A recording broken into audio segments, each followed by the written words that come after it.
اور خالق کا کلام قرآن اور مخلوق کا کلام نہج البلاغہ، یہ دو ایسے کلام ہیں جو وقت کے محتاج نہیں ہیں، ہر زمانے میں نئے نظر آتے ہیں، ہر دور میں تازہ نظر آتے ہیں۔ قرآن کھولے تو ایسا لگتا ہے جیسے اللہ بات کر رہا ہے، نہج البلاغہ کھولے تو ایسا لگتا ہے علی بول رہے ہیں۔ اور اگر کوئی اللہ سے بات کرنا چاہتا ہے تو اسے قرآن کھولنا چاہیے، اور اگر جو جب چاہے علی سے بات کرنا چاہے تو اسے نہج البلاغہ پڑھنا چاہیے۔ تو ہمیں تو بہت آسانی ہے کہ ہم مولا سے بات، صلوات پڑھیں محمد و آل محمد۔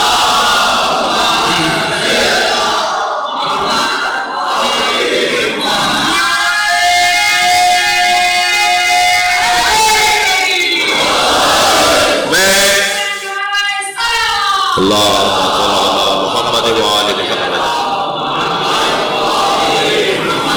میں اہل قرآن اور اہل نہج البلاغہ ملت سے گزارش کروں گا کہ اللہ سے بھی روزانہ بات کیا کرو اور مولا علی سے بھی روزانہ ملاقات کیا کرو۔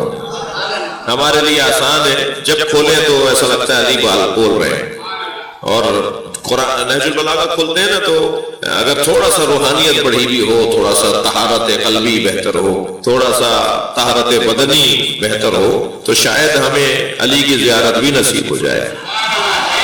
تو بہت آسان ہے، آسان کر کے ہمیں دے دیا۔ تو قرآن اور نہج البلاغہ یہ دونوں ہمارے پاس اللہ کی بڑی نعمتیں ہیں، اور بلکہ اور ایک اور ایسی نعمت بھی ہے کہ جس کو یاد رکھنا ضروری ہے، وہ ہے صحیفہ سجادیہ۔ میں ایک جملہ صحیفہ سجادیہ کے لیے کہنا چاہوں گا، بچوں اور جوانوں کی تعداد بہت زیادہ ہے ماشاءاللہ، اور وہ یہ کہ میں اہل بیت کی شان میں اگر کچھ کہوں تو یہ میری فہم اور میری سوچ ہوگی کہ وہ ایسے ہیں۔ یعنی اہل بیت کو پہچاننے کے لیے دو رستے ہیں، ایک تو اہل بیت کے کمالات کو دیکھ کر، اہل بیت کی فضیلتوں کو دیکھ کر میں انہیں پہچانوں، اور اس سے زیادہ مضبوط رستہ یہ ہے کہ میں یہ دیکھوں، توجہ چاہوں گا کہ اہل بیت نے اللہ سے کیسے بات کی ہے۔ میں لفظ اور بہتر کرتا ہوں، صلوات پڑھیں محمد و آل محمد۔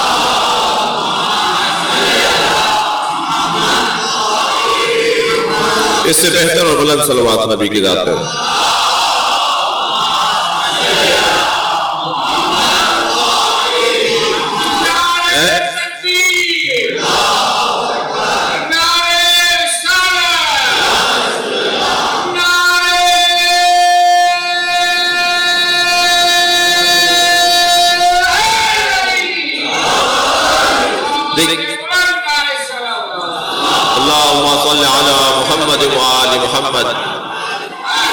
دیکھیے، مجھے حکم یہ ہے کہ میں جب خطاب کروں، آپ کو حکم یہ ہے کہ جب آپ بولیں، گھر کے بڑے کو حکم یہ ہے کہ جب وہ چھوٹے سے بات کرے تو اس کی عقل کے مطابق بات کرے۔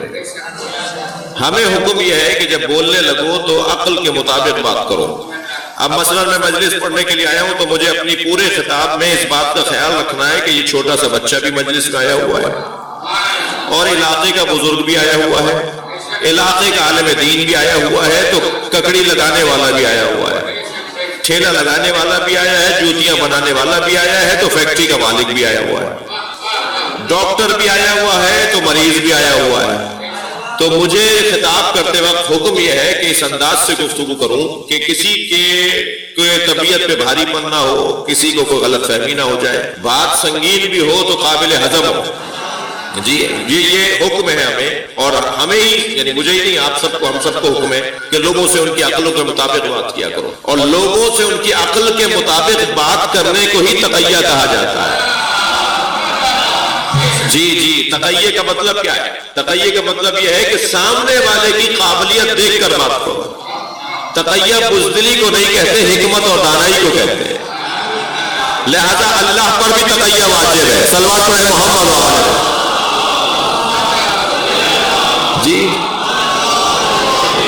رسول اللہ پر بھی تقیہ واجب ہے، ائمہ اہل بیت پر بھی تقیہ۔ تقیہ استعداد مخاطب کا مسئلہ ہے، استعداد مخاطب کا مسئلہ نہیں ہے، بولنے والے کی کا مسئلہ نہیں ہے تقیہ، سننے والے کا مسئلہ ہے تقیہ۔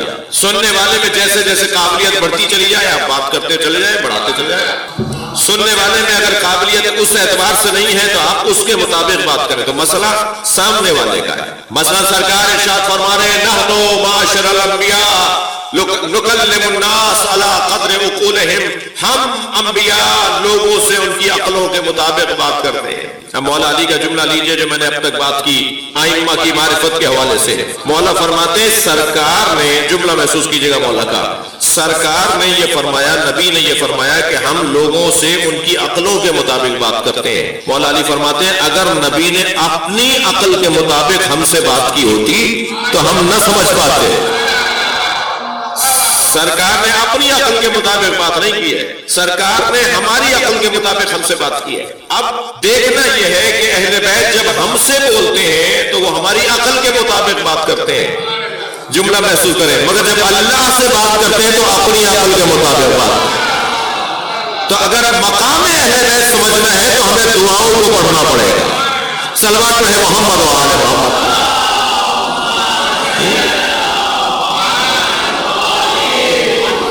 عظمت اہل بیت، مقام اہل بیت، علم اہل بیت، حکمت اہل بیت اگر ہمیں جاننا ہے تو ہمیں صحیفہ سجادیہ پڑھنا ہوگا، دعائے عرفہ کو پڑھنا ہوگا، صحیفہ علویہ کو پڑھنا ہوگا، صحیفہ فاطمیہ کو پڑھنا ہوگا.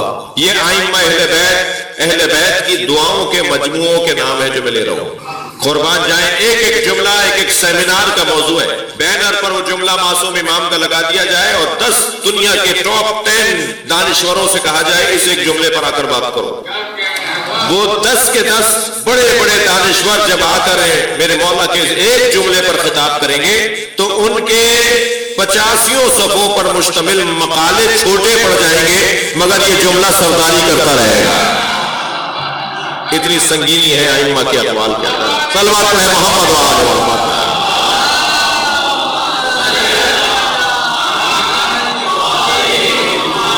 تو ہمارے سامنے ائمہ اہل بیت کی زندگی اور ان کا کردار اور ان کی سیرت اور اس کے مطابق زندگیوں کو سنوارنا. اور خواتین اور مرد، میں میرے مخاطب اولی مرد ہیں لیکن مجلس کیونکہ خاتون کی مجلس ترہیم جیسے مجھے معلوم ہے تو اس لیے یہ سوچا کہ تھوڑی دیر اس موضوع پر بات کی جائے. دیکھیے بدن تو مؤنث اور مذکر ہوتا ہے. اس وقت جو میرے سامنے لوگ بیٹھے ہیں یہ مذکر بیٹھے ہیں. بدن تو مذکر اور مؤنث ہوتا ہے مگر روح مؤنث اور مذکر نہیں ہوتی. بدن تو کہلاتا ہے یہ عورت کا ہے یہ مرد کا ہے مگر روح کی تقسیم نہیں ہے کہ یہ عورت کی روح ہے یا یہ مرد کی روح ہے. روح دونوں کی روح ہے.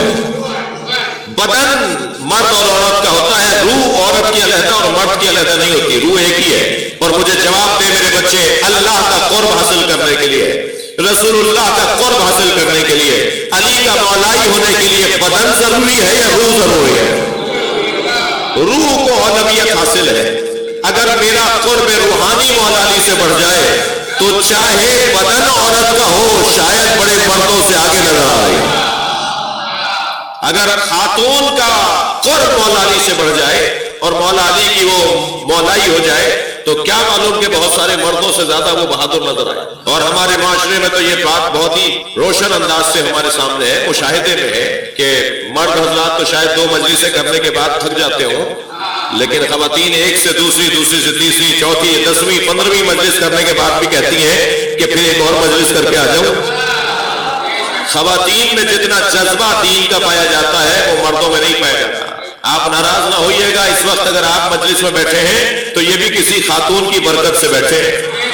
صلوات پڑھے محمد و آل محمد پر.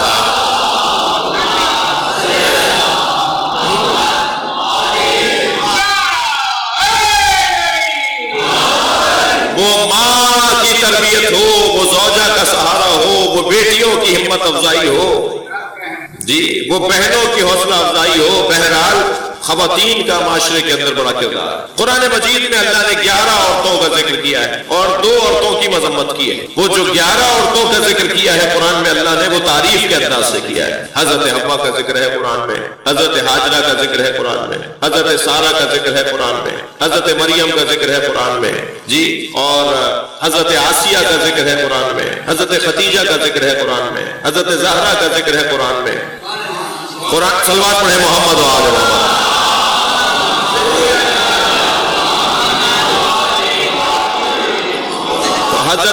کلثوم کا ذکر ہے قرآن میں جو حضرت موسیٰ کی بہن تھی. حضرت موسیٰ کی والدہ ام موسیٰ کا ذکر ہے قرآن میں. یہ سارے وہ ذکر ہیں قرآن میں جو تعریف اور توصیف کے انداز سے بیان ہوئے ہیں. 2 زوجاؤں کا اور 2 بیویوں کا ذکر ہوا ہے جو اچھے انداز سے نہیں ہوا, جنہیں اچھے انداز سے یاد نہیں کیا, وہ بھی قرآن مجید سورہ مبارکہ تحریم کے اندر موجود ہے. اچھا, 2 نبی کی زوجاؤں سے متعلق بات ہوئی ہے تو 2 اور زوجاؤں سے, ایک حضرت لوط کی زوجہ اور ایک حضرت نوح کی زوجہ. ان 2 زوجاؤں کا حضرت لوط کی زوجہ کو بھی کہا اللہ نے فخانتہما, یہ انہوں نے ہمارے نبیوں کے ساتھ, ہمارے بندوں کے ساتھ خیانت کی ہے. حضرت نوح کی زوجہ کو بھی خائنہ کہا ہے قرآن میں, اور حضرت نوح کی زوجہ کو بھی قرآن میں خائنہ کہا ہے, خیانت کرنے والی کہا ہے, اور تھی وہ نبی کے ساتھ. تو کیا ان میں, اور پھر قرآن نے کہا کہ کافروں کے لیے مثال نوح کی اور لوط کی زوجائیں ہیں, اور مومنوں کے لیے مثال حضرت نوح اور حضرت لوط. کافروں کے لیے مثال حضرت نوح کی زوجہ اور حضرت لوط کی زوجہ کو قرار دیا, اور مومنوں کے لیے مثال اللہ نے حضرت مریم کو قرار دیا. مومنوں کے لیے مثال اللہ نے حضرت آسیہ کو قرار دیا. حضرت آسیہ بنت مزاحم زن فرعون, مثال تو دیکھیے کیا اللہ نے قرآن میں دی ہے. حضرت آسیہ 4 مقدس عورتوں میں ایک خاتون, جنت جن عورتوں کی مشتاق ہے ان میں آسیہ, اور آسیہ ہے کون؟ فرعون کی زوجہ ہے. ہمارے ہاں تو اگر رشتہ غلط ہو جائے تو ماں باپ گھر بٹھا لیتے ہیں کہ بھائی پہلے پتہ نہیں تھا یہ کافر ہے, ہمیں بعد میں معلوم ہوا کہ ہمارا داماد کافر ہے, ہمیں پہلے نہیں پتا تھا, اب اگر نکاح ہو بھی گیا ہے تو گھر بیٹھ جاؤ. ہمارے ہاں اگر شادیاں ایسی ہو جائیں تو ہم اپنی بچیوں کو گھر بٹھا لیں. یہاں صرف کافر نہیں ہے, کافروں کا سردار بھی نہیں ہے, بلکہ اپنے آپ کو اللہ بولتا ہے. کافر تو اسے کہتے ہیں نا کہ جو اللہ کا انکار کرے, مشرک اسے کہتے ہیں جو اللہ کے ساتھ شریک کرے. وہ کہتا ہے میں خود اللہ ہوں, انا ربکم الاعلی. فرعون اپنے آپ کو کہتا ہے میں تمہارا سب سے بڑا اللہ ہوں, تمہارا سب سے بڑا اللہ میں ہوں.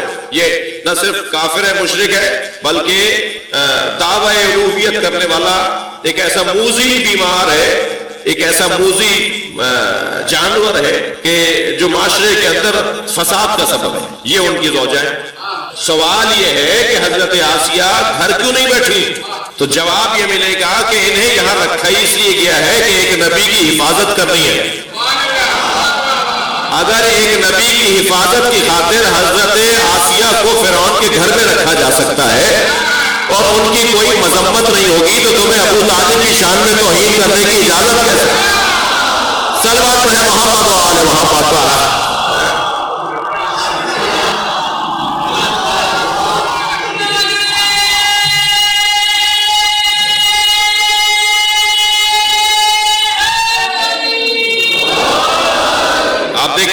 اتنے بڑے بادشاہ کی زوجہ, دنیا کے حکیم اس کی مٹھی میں ہوں گے, اولاد کیوں نہیں ہو رہی؟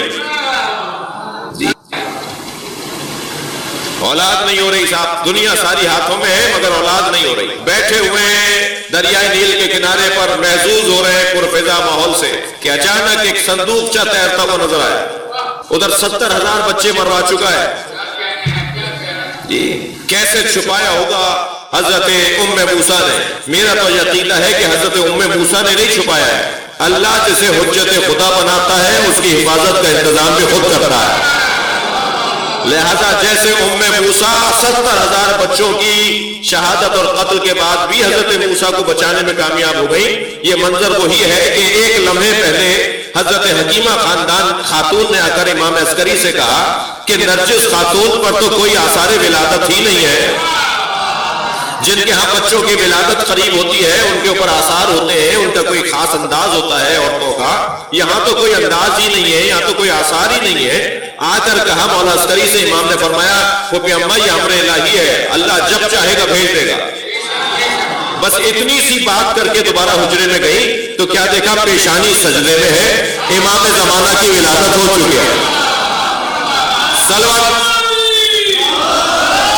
آپ نے دیکھا کہ اللہ جسے چاہتا ہے بچانا وہ ایسے بچاتا ہے. دقت آپ کی میرے ساتھ ہے. اور اب دنیا میں آ چکے ہیں, اب پیدائش سے پہلے, ولادت سے پہلے تو چھپا لیا, اللہ نے چھپا لیا. اب ولادت کے بعد کیسے چھپائے گا اللہ؟ تو اب اسباب بنا رہا ہے, سبب بنا رہا ہے کہ کیسے چھپانا ہے. وحی کی ام موسیٰ پر، اوحینا الی ام موسیٰ، ہم نے وحی کی ام موسیٰ پر کیا؟ ایک صندوقچہ بناؤ۔ اچھا، حضرت ام موسیٰ پر اللہ نے وحی کی ہے، اس کا مطلب ہے کہ وحی غیر نبی پر ہوتی ہے۔ تو یہ پریشانی کی بات نہیں ہے کہ اگر میں یہ کہہ دوں کہ جناب زہرا پر ملک آتا تھا اور جبریل آتا تھا تو پریشان کوئی ہو جائے کہ یہ کیسے ممکن ہے کہ جبریل حضرت زہرا پہ آتا ہو۔ حضرت زہرا سے مسلماً حضرت زہرا کا مقام حضرت ام موسیٰ سے افضل ہے، کوئی سنی شیعہ کا اختلافی بات نہیں ہوگی اس ممبر سے۔ حضرت ام موسیٰ سے حضرت زہرا کا مقام بلند ہے، اس میں کوئی اختلاف نہیں ہے۔ تو حضرت ام موسیٰ پہ تو قرآن کہہ رہا ہے کہ ہم نے وحی نازل کی، اور اگر میں کہہ دوں کہ سیدہ پہ جبریل نازل ہوتا تھا، صلوات پڑھیں محمد و آل محمد پر، تو اس میں تعجب کی بات کیا ہے؟ دقت ہے تھوڑا سا اندر گونج ہے عجیب قسم کی، اگر کچھ صحیح ہو سکتا ہے تو ایک صلوات اور ہدیہ کریں محمد و آل محمد۔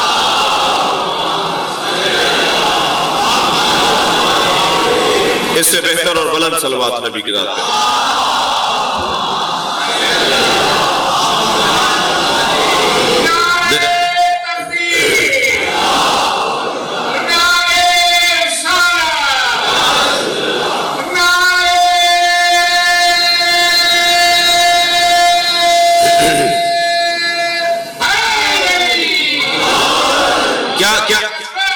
اللہم صل علی محمد و آل محمد۔ کیا وحی کی اللہ نے؟ وہی اللہ نے یہ کی کہ بہتر ہے، وہی اللہ نے یہ کی کہ ایک صندوقچہ بناؤ اور اپنے اس بچے کو صندوقچے میں لٹا کر، ایک پیٹی میں لٹا کر دریائے نیل کے حوالے کر دو۔ اب میں تھوڑی دیر ماں کا جگر رکھنے والے ماؤں سے پوچھوں گا اور شفقت پدری رکھنے والے باپ کا رشتہ رکھنے والوں سے پوچھوں گا، یہ 70,000 بچوں میں سے ذبح ہونے سے بچ کر آ تو گیا، وہاں سے تو بچ گیا، یہ پانی سے کیسے بچے گا؟ جی پانی سے کیسے بچے گا؟ وہ تو نے بچا لیا یا اللہ۔ اب تو کہہ رہا ہے کہ اسے صندوقچے میں لٹا کر نیل کے حوالے کر دو۔ نہ یہ تیر سکتا ہے، نہ یہ اپنے آپ کو بچا سکتا ہے، اور طے ہے کہ کوئی ایسی چیز بھی انہیں نہیں پہنائی گئی ہے جس سے ڈوبنے سے وہ بچ جائیں۔ کوئی اسباب نہیں ہے ان کے بچنے کے، صندوقچے میں لٹا دیا ہے، یہ کہیں ڈوب نہ جائے، صندوقچہ وزنی ہو جائے گا، اندر نہ چلا جائے۔ یہ سارے خدشات رہے ہوں گے نا ماں کے ذہن میں، اور اللہ کہہ رہا ہے کہ تم اسے نیل کے حوالے کر دو۔ سوال یہ ہے کہ جب نیل کے حوالے وہ کرنے لگی تو گھبراہٹ کا اظہار کیا، تو اللہ نے صرف ایک جملہ کہا کہ تم سے ہم وعدہ کرتے ہیں تمہاری گود میں ہم پلٹائیں گے۔ موحد ہو تو ایسا ہو کہ اللہ کی بات پر اسے یقین ہو کہ جو کہہ رہا ہے نا کہ اسے نیل کے حوالے کر دو، وہی کہہ رہا ہے کہ تمہاری گود میں بھی ہم پلٹائیں گے۔ تو اللہ پہ توکل کی ایک بہترین مثال یہ ہے کہ اللہ کہہ رہا ہے نیل کے حوالے کرو، اللہ ہی کہہ رہا ہے ہم پلٹائیں گے۔ اگر اللہ کہہ رہا ہے تو توکل کرو، وہ کرے گا۔ جب اللہ نے کہہ دیا کہ رزق میں دوں گا، جب قرآن میں اللہ نے کہہ دیا رزق میں دوں گا، تو تم بھٹکتے کیوں پھرتے ہو؟ اللہ پہ توکل تو کرو۔ تم اللہ کی اطاعت میں اپنے آپ کو رکھو، رزق دینے کی ذمہ داری اس کی ہے۔ جی میں جب مدرسے گیا نا علی بھائی پڑھنے کے لیے، تو ایک ہمارے عزیز تھے، رشتہ دار تھے، کہنے لگے مولوی بن رہے ہیں، کھائیں گے کہاں سے؟ اچھا یہ والی جو آج اللہ نے ہم پر کرم کیا ہوا، یہ تو ان کے ذہن میں بالکل ہی نہیں تھا، وہ تو عام مولویوں کی طرح سمجھ رہے تھے نا ہمیں۔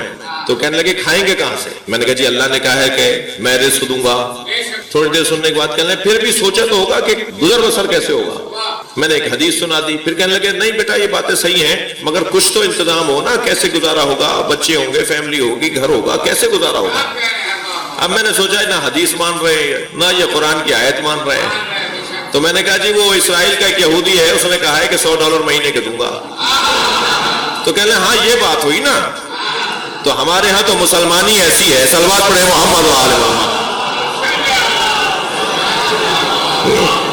اللہ اور اللہ کے رسول پر تو یقین نہیں ہے، مگر یقین انسان پر ہی نہیں یہودیوں پر بھی ہو جاتا ہے۔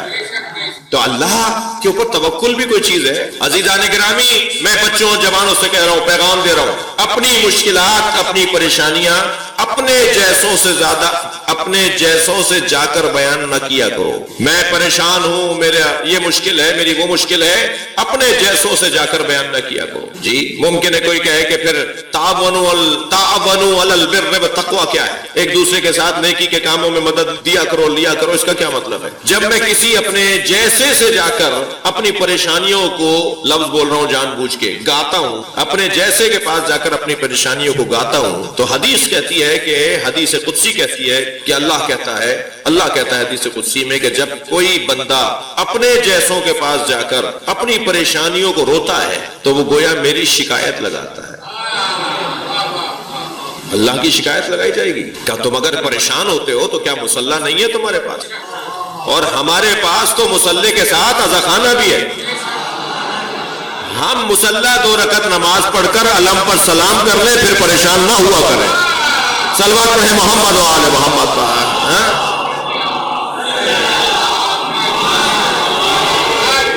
اللہ پہ توکل، اپنے معاملات تو پہلے اسے تو بیان کریں. یہاں میں پریشان ہوا، وہاں میں نے جا کر کسی سے کہا میں آج پریشان ہوں، میری نوکری چھٹ گئی ہے، میری تنخواہ نہیں مل رہی ہے، میرا گریڈ نہیں بڑھ رہا، میں فلاں بیماریوں میں مبتلا ہوں. یہ جو میں کسی سے جا کے کہہ رہا ہوں، اس سے پہلے نماز پڑھ لی میں نے، اس سے پہلے عزاخانے میں جا کے گڑ گڑا لیا میں اس ممبر پہ بیٹھ کر یقین کے ساتھ کہہ سکتا ہوں کہ ہمیں شاید 2 دفعہ سے زیادہ اپنے اللہ سے اور اللہ کی جانب سے قائم کردہ ولی خدا مولا علی سے بات کرنے کی ضرورت نہیں پڑے گی. میں 2 مرتبہ جا کر صرف گڑ گڑا لوں ان کے سامنے، یا اللہ تیری بارگاہ میں آیا ہوں اور علی کا دامن لے کر آیا ہوں. آپ یقین جانیے پھر کسی سے کہنے کی ضرورت نہیں ہوگی. مسجد سے نکل رہا ہوگا، کوئی دروازے پہ کھڑا ہوگا، پریشان لگ رہے ہو، وہ خود بڑھ کر کہے گا میں تمہارے کام آنا چاہتا ہوں. توکل، اللہ پہ بھروسہ. حضرت موسیٰ سے اللہ کہہ رہا ہے، موسیٰ سے اللہ کہہ رہا ہے کہ اسے لٹا دو نیل کے اندر. اور جب گھبرانے لگی تو آواز آئی کہ ہم تمہاری گود میں سے پلٹائیں گے. تو توکل ایسا ہو کہ حضرت موسیٰ کی والدہ نے صندوقچے میں اپنے بچے کو لٹا کر، نونہال بچہ، ابھی 1-2-4 گھنٹے پہلے آنے والا بچہ، بالکل نوزاد بچہ، نیل کے حوالے کر دیا.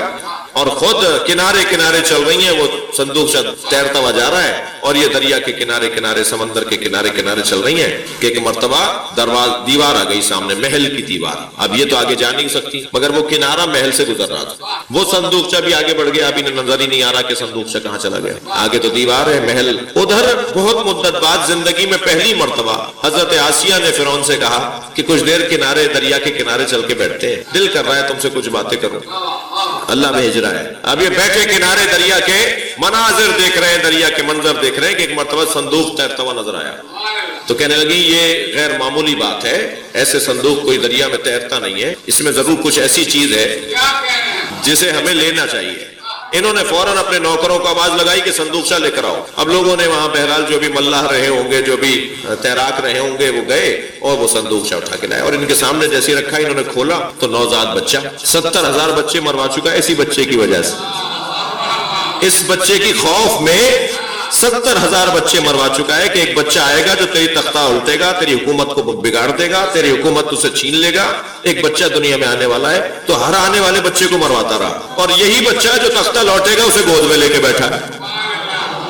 تو گود میں لے کر جیسے ہی اسے دیکھا تو حضرت آسیہ نے فرمایا فرعون ہمارے یہاں اولاد نہیں ہے، اسے اولاد کی طرح، اپنی اولاد کی طرح پالیں، اس کی سرپرستی ہم کریں. اس کا تو کوئی ماں باپ نظر نہیں آ رہا ہمیں کہ کس کی اولاد ہے، ہم اسے پال لیں. تو تھوڑی دیر سوچنے کے بعد کہنے لگا کیا معلوم یہ وہی بچہ ہو جو میری حکومت کا خاتمہ کرے گا. تو فوراً کہنے لگی جسے ہم پالیں گے وہ ہمارے خلاف کیسے جائے گا. تو بات تو حضرت آسیہ نے صحیح کی تھی، لیکن ایک بات کی طرف توجہ کی ضرورت ہے، جو ماحول کا اثر لیتا ہے وہ امتی تو ہو سکتا ہے، نبی نہیں ہو سکتا. صلوات پڑھیں محمد و آل محمد پر.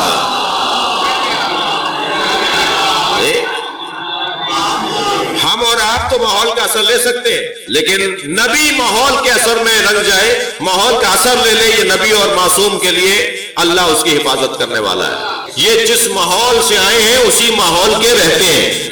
جی مشرکانہ ماحول میں رہ رہے ہیں لیکن موحد ہیں اور ایسے موحد ہیں کہ اللہ کے نبی ہیں. شراب نوشوں میں رہ رہے مگر ان کے بدن مبارک نہیں، ان کے بدن مبارک کے اندر نہیں، بدن مبارک کے قریب بھی شراب نہیں آتی. جی بت پرستوں میں رہ رہے مگر کسی بت کے آگے نہ صرف جھکنا تصور نہیں ہے، بت کا نام لینا پسند نہیں کرتے. ماحول ایسا ہے مگر ماحول کا اثر نہیں لیتے.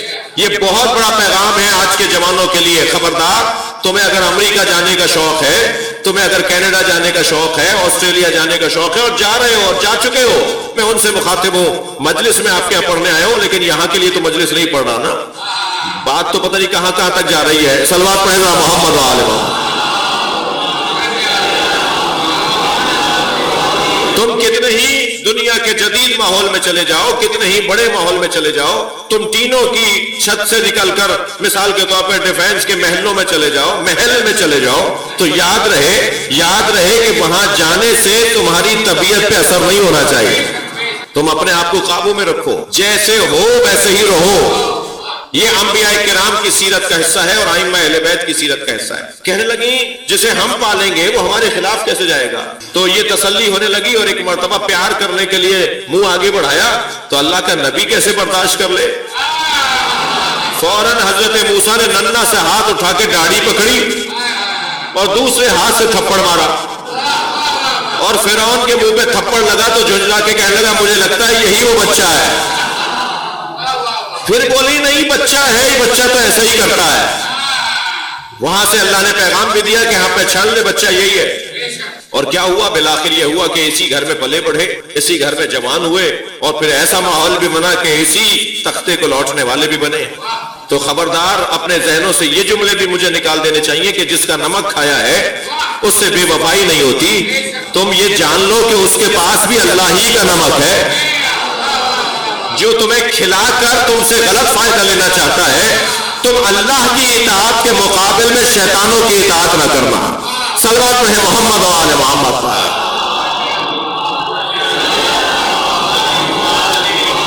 بھائی اس سے بہتر صلوات ممکن ہے؟ اللہم صل علی محمد و آل محمد.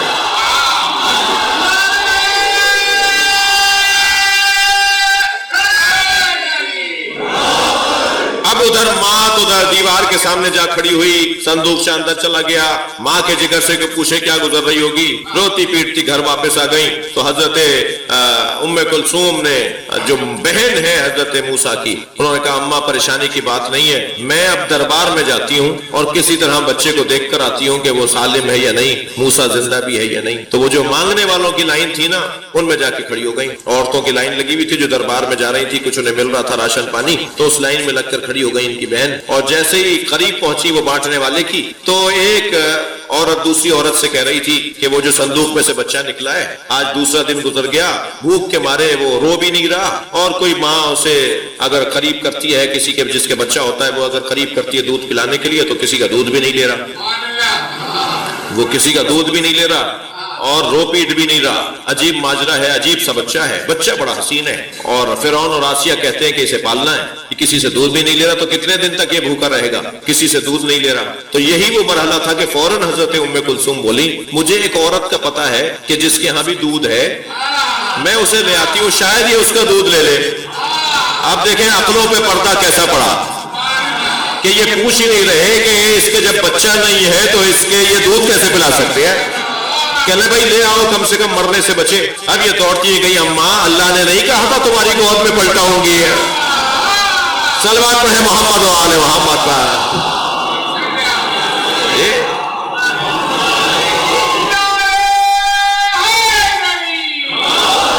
اللہ نے کہا تھا نا تمہاری گود میں پلٹاؤں گا، چلو چل کے موسیٰ کو دودھ پلاؤ. اب ماں کتنی شوق ذوق سے آگے آئی ہوگی اور جیسے ہی وہاں پہنچی تو بتایا یہ وہ عورت ہے کہ جو دودھ پلا سکتی ہے. اور سوچ ہی نہیں رہے کہ اگر دودھ پلا سکتی ہے تو اس کا بچہ کہاں ہے. فوراً حضرت موسیٰ جو بھوکے تھے انہیں انہی کی ماں کی گود میں دے دیا اور انہوں نے جیسے ہی اپنے قریب کیا تو بچے نے دودھ لینا شروع کیا. بہت پیغامات ہیں عزیزان گرامی قرآنی واقعات کے اندر. اس واقعے کے اندر بھی پیغام یہ ہے کہ نبی امام معصوم مشرکوں سے غذا نہیں لے سکتا. توجہ چاہوں گا ایک جملے پر، نبی معصوم امام مشرکوں سے غذا نہیں لے سکتا. مجھے نہیں پتا کہ حضرت حلیمہ نے دودھ پلایا تھا یا نہیں پلایا تھا؟ مگر مجھے اتنا پتا ہے کہ نبی اور امام کسی مشرک سے دودھ نہیں لے سکتا۔ صلوات پڑھے محمد و آل محمد۔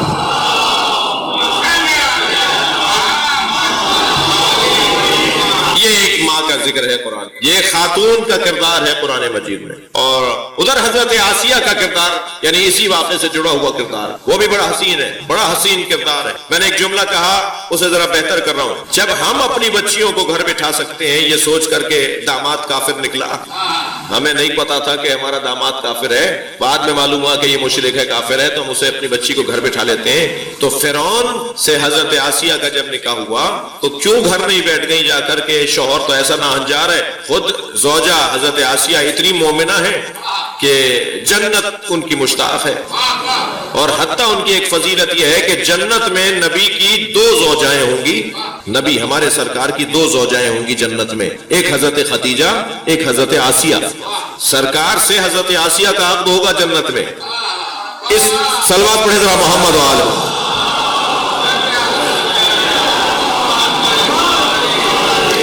اتنا بڑا مقام ہے اس بی بی کا، تو سوال یہ ہے کہ وہ گھر کیوں نہیں بیٹھ گئی؟ بھائی مجلس میں جوانوں کی تعداد زیادہ ہے، مجھے بہت زیادہ توقع نہیں ہے، لیکن مجلسی جوان ہیں، پہنچ جائیں گے میرے جملے پر، مگر جوانوں سے زیادہ بزرگوں سے مجھے توقع ہے کہ میرے جملے پر پہنچیں گے۔ اگر تاریخ میں کچھ نامناسب شادیاں نظر آئیں تو الجھنے کی ضرورت نہیں ہے، اللہ انہیں اولاد نہیں دیتا۔ صلوات پڑھے محمد و آل محمد پر۔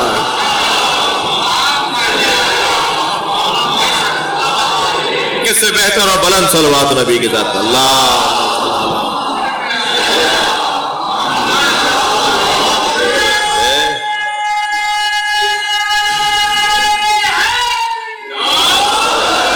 ایک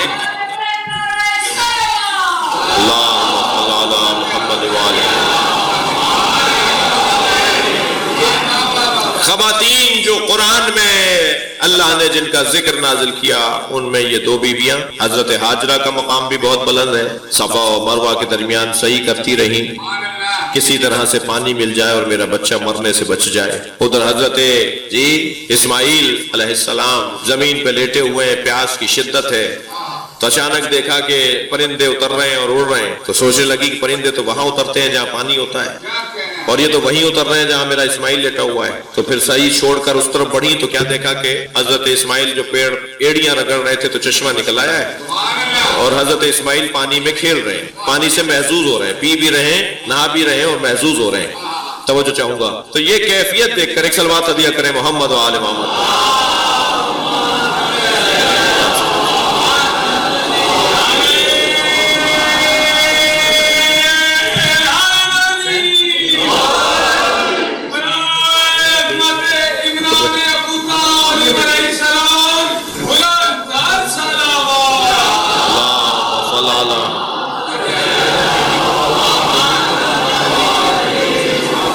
ایک اور بہتر صلوات عطیہ کریں گے۔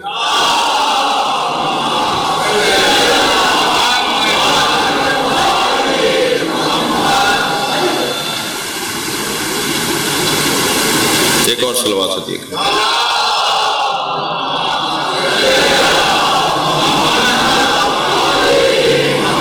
اس سے بہتر اور بلند صلوات عطیہ۔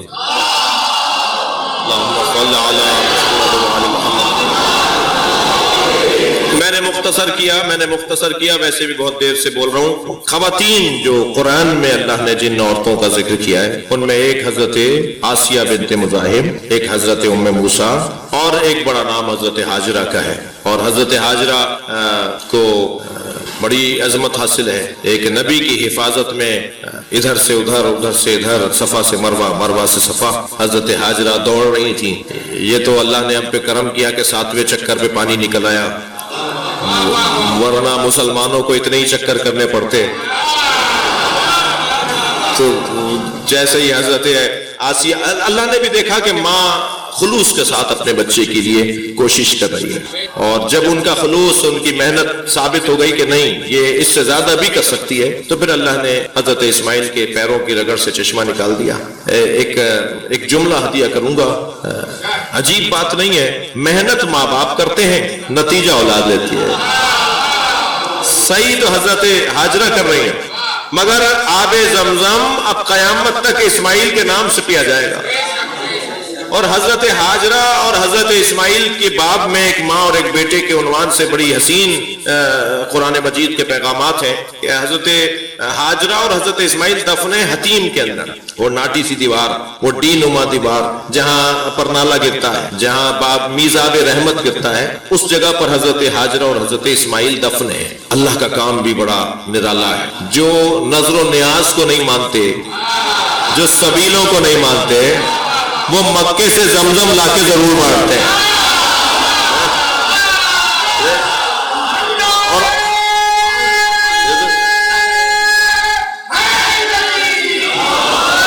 اور جو مزاروں پر نہیں جاتے، مزاروں کے گرانے کی بات کرتے ہیں، وہ کعبے کے ساتھ حتیم کا طواف بھی کرتے ہیں۔ تم مزاروں کو نہ مانو، میں مزاروں کا طواف کرواؤں گا۔ یہ حتیم کا طواف ہاجرہ اور اسماعیل کی قبروں کا طواف ہے۔ جو کہتے ہیں خبردار غیر خدا کا تصور نہیں ہونا چاہیے، یہ شیعہ حضرات سجدگاہ رکھتے ہیں، یہ حسین کے کربلا کی خاک رکھتے ہیں، اللہ کا سجدہ ہو صرف اللہ کی یاد میں، میں ان سے مخاطب ہوں، تم 2 رکعت نماز جو 20-20 لاکھ روپے کی پڑھنے جاتے ہو، سب سے مہنگی 2 رکعت نماز ہے۔ ابھی آپ نے نماز مغربین اور عشاء یہاں پڑھی، کیا مہنگا ہوا، کیا خرچہ ہوا؟ جی بعض اوقات تو ہم مسجد کے بل دینے میں بھی ہمیں پتہ ہی نہیں ہوتا کہ بل کون دے رہا ہے، ہمارا تو کوئی خرچہ ہی نہیں ہو رہا ہے مسجد کے اخراجات میں، یعنی مفت کی 2 رکعت نماز پڑھ لی۔ لیکن جب مکے جاتے ہیں تو یہ مقام ابراہیم پر ہی 2 رکعت ہے جو واجب ہے، باقی نمازیں ویسی واجب ہے جیسے یہاں واجب ہے، مگر حج کی نماز تو 2 رکعت ہی ہے نا، جو ہمیں مقام ابراہیم پر پڑھنی ہے، طواف 7 چکر کرنے کے بعد مقام ابراہیم پہ 2 رکعت نماز۔ کوئی حاجی اگر جگر تھام کر مجھے بتائے کہ یہ 2 رکعت نماز جو حج کا حصہ ہے، یہ ہم باب عمرہ پر پڑھ لیں، باب فہد پہ پڑھ لیں، باب عبدالعزیز پہ پڑھ لیں، ہوٹل جا کے پڑھ لیں، اوپر والی منزل پہ پڑھ لیں، اگر مقام ابراہیم سے ہٹ کر 2 رکعت نماز پڑھی تو حج باطل ہے۔ اللہ 2 رکعت نماز مقام ابراہیم پر پڑھوا رہا ہے، یہ ہو ہی نہیں سکتا کہ نیت نہ کی جائے، اور نیت ہے 2 رکعت نماز پڑھتا ہوں مقام ابراہیم پر، تو تم تو اللہ کی 2 رکعت نماز بھی ابراہیم کی یاد میں پڑھتے ہو، تو سلام ہو فخر ابراہیم جسے حسین کہا جاتا ہے۔ صلوات پڑھے محمد و آل محمد۔